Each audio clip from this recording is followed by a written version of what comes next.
Levy व्यवस्था अध्याय 17। प्रायश्चित के लिए रक्त।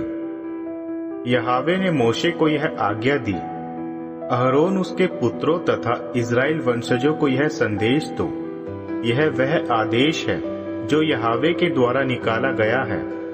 इस्राएल वंशजों में से कोई भी पुरुष जो किसी बछड़े, मेमने अथवा किसी बकरे का वध छावनी के भीतर अथवा छावनी के बाहर करे और वह इसे मिलन वाले तंबू के द्वार पर यहोवा के तंबू के सामने यहोवा के लिए बलि के रूप में भेंट करने के लिए ना लाए, तो उस व्यक्ति को हत्या का आरोपी माना जाएगा।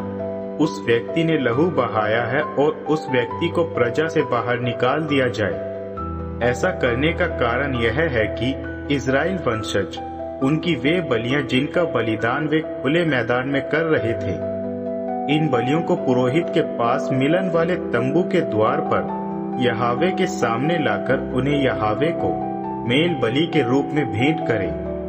पुरोहित लहू को मिलन वाले तंबू के द्वार पर स्थित यहोवा की वेदी पर छिड़क दे और चर्बी को सुखद सुगंध के रूप में आग में जलाकर यहोवा को भेंट कर दे। अब इसके बाद वे अपना बलि बकरा देवता को भेंट ना किया करे, जिनका यह काम व्यभिचार के समान था। यह उनके लिए तथा उनकी सारी पीढ़ियों के लिए सदा की एक विधि होगी। तुम उन्हें यह संदेश देना, इस्राएल वंशजों में से अथवा विदेशियों में से यदि कोई व्यक्ति जो उनके बीच में रहते हैं बलि अथवा होम बलि भेंट करे और उसे मिलन वाले तंबू के द्वार पर यहोवा के लिए भेंट करने के लिए ना लाए, तो उस व्यक्ति को भी प्रजा से बाहर निकाल दिया जाए। इस्राएल वंशजों में से अथवा विदेशियों में से कोई व्यक्ति जो उनके बीच में रहता है तथा लहू को खाता हो, मैं उस व्यक्ति के विरुद्ध हो जाऊंगा जिसने लहू को खाया है तथा उसे प्रजा से बाहर कर दूंगा। क्योंकि देह का जीवन लहू में रहता है और मैंने तुम्हें यह इसलिए दिया है कि तुम इसके द्वारा वेदी पर प्रायश्चित पूरा कर सको।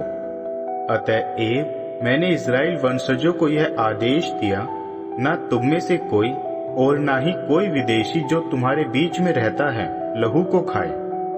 इस्राएल वंशजों में से अथवा विदेशियों में से किसी व्यक्ति के हाथ में जो उनके बीच में रहते हैं, यदि शिकार में कोई खाने योग्य पक्षी अथवा खाने योग्य पशु आ जाए, तो वह उसके लहू को बह जाने दे तथा इस लहू को धूली से ढांक दे।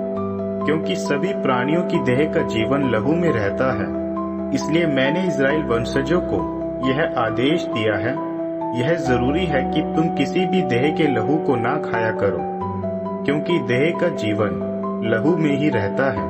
उसे जो इसको खाएगा वह बाहर कर दिया जाएगा।